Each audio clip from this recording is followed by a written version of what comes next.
രാഹുലിന് ഏത് നിമിഷവും പൂട്ടുവീഴും. വീഴ്ത്താൻ ചുറ്റും പടയൊരുക്കങ്ങൾ തുടങ്ങിക്കഴിഞ്ഞിരിക്കുന്നു. രാഹുൽ വീഴുമോ എന്നുള്ളത് വരും ദിവസങ്ങളിൽ നിർണായകമാണ്. ആദ്യഘട്ടം 3 അതിജീവിതകളുടെ മൊഴി, പിന്നീടാവും ഗർഭചിത്രം നടത്തിയതുമായുള്ള അന്വേഷണവും. ഇതിനിടെ സംഭവിക്കുന്ന ട്വിസ്റ്റ് രാഷ്ട്രീയ കളികളുടെ മറ്റൊരു തന്ത്രമാണ്. അത് ഇന്നലെ അപ്രതീക്ഷിതമായി അന്വേഷണത്തിനായി നിയോഗിച്ച ക്രൈംബ്രാഞ്ച് ഡിവൈഎസ്പി ബിനുകുമാർ രാഷ്ട്രീയ സമ്മർദ്ദത്തെ തുടർന്ന് മുന്നോട്ടു പോകാൻ അസൗകര്യം അറിയിച്ചിരിക്കുന്നു. തുടർന്ന് മണിക്കൂറുകൾക്കകം ക്രൈംബ്രാഞ്ച് ഡിവൈഎസ്പി ഷാജിയുടെ നേതൃത്വത്തിൽ പ്രത്യേക സംഘത്തെ നിയോഗിച്ച് സർക്കാർ. രാഹുൽ മാങ്കൂട്ടത്തലിന് ഇനി എന്തു സംഭവിക്കും?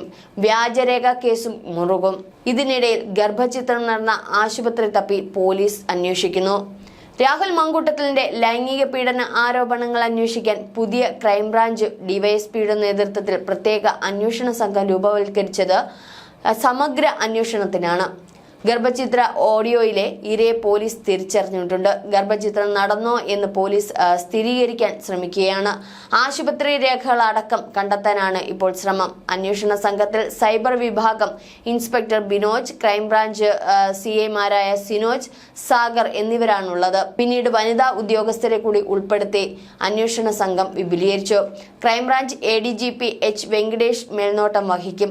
അന്വേഷണ സംഘം മാറിയതിനെ കുറിച്ച് മാധ്യമം നൽകിയ വാർത്ത ശ്രദ്ധേയമാണ്. രാഹുൽ മാങ്കൂട്ടത്തിൽ MLA-ക്കെതിരെ ലൈംഗിക പീഡന ആരോപണങ്ങൾ അന്വേഷിക്കാൻ പുതിയ അന്വേഷണ സംഘത്തെ രൂപവത്കരിച്ചു. നിലവിൽ അന്വേഷണത്തിനായി നിയോഗിച്ച ക്രൈംബ്രാഞ്ച് ഡിവൈഎസ്പി ബിനുകുമാർ രാഷ്ട്രീയ സമ്മർദ്ദത്തെ തുടർന്ന് മുന്നോട്ടു പോകാൻ അസൗകര്യം അറിയിച്ചതിനെ തുടർന്നാണ് മണിക്കൂറുകൾക്കകം ക്രൈംബ്രാഞ്ച് ഡിവൈഎസ്പി ഷാജിയുടെ നേതൃത്വത്തിൽ പ്രത്യേക സംഘത്തെ നിയോഗിച്ചതെന്നാണ് മാധ്യമം റിപ്പോർട്ട് ചെയ്യുന്നത്.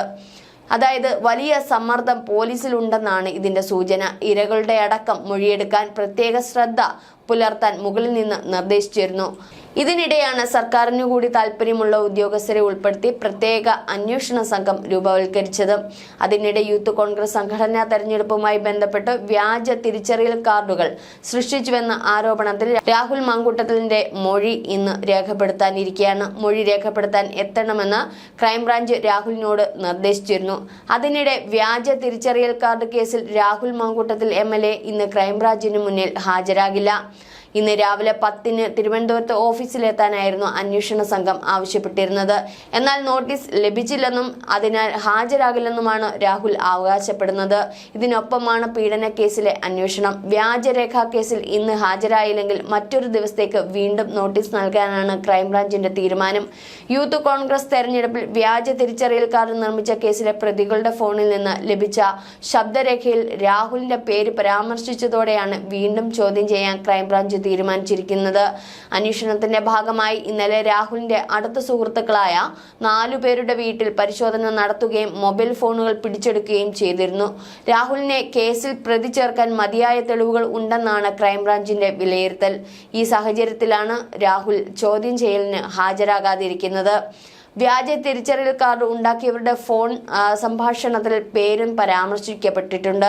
ഇക്കാര്യത്തിൽ വ്യക്തത വരുത്തുന്നതിന് വേണ്ടിയാണ് രാഹുലിനോട് ഹാജരാകാൻ സംഘം ആവശ്യപ്പെട്ടത്. വ്യാജ തിരിച്ചറിയൽ കാർഡ് ഉണ്ടാക്കിയതിനു പിന്നിൽ തനിക്ക് പങ്കില്ലെന്നായിരുന്നു പോലീസിന് രാഹുൽ നൽകിയ മൊഴി. 3-ാം പ്രതി അഭിനന്ദ് വിക്രമിന്റെ ശബ്ദരേഖയിൽ രാഹുലിന്റെ പേര് പരാമർശിച്ചതോടെയാണ് നോട്ടീസ് അയച്ചത്. വ്യാജ തിരിച്ചറിയൽ കാർഡ് നിർമ്മിച്ചെന്ന കേസിൽ രാഹുലിന്റെ സുഹൃത്തുക്കളും യൂത്ത് കോൺഗ്രസ് പ്രവർത്തകരുമായ ഫെനി നൈനാൻ, ബിനിൽ ബിനു, അഭിനന്ദ് വിക്രം, വികാസ് കൃഷ്ണ എന്നിവരെ നേരത്തെ അറസ്റ്റ് ചെയ്തിരുന്നു. പ്രതികൾക്ക് പിന്നീട് കോടതി ജാമ്യം അനുവദിച്ചു. വ്യാജ തിരിച്ചറിയൽ കാർഡ് നിർമ്മിച്ച കമ്പ്യൂട്ടർ സെന്ററിലെ ജീവനക്കാരനായ കാസർഗോഡ് കാഞ്ഞങ്ങാട് സ്വദേശി രാകേഷ് അരവിന്ദിനെയും അറസ്റ്റ് ചെയ്തിരുന്നു. CR കാർഡ് എന്ന ആപ്പ് വഴിയാണ് വ്യാജ തിരിച്ചറിയൽ കാർഡ് നിർമ്മിച്ചതെന്നാണ് പോലീസ് പറയുന്നത്. പരാതിയിൽ മ്യൂസിയം പോലീസാണ് അന്വേഷണം നടത്തിയത്. വിവിധ ജില്ലകളിൽ അന്വേഷിക്കേണ്ട കേസായതിനാൽ ക്രൈംബ്രാഞ്ചിന് കൈമാറുകയായിരുന്നു.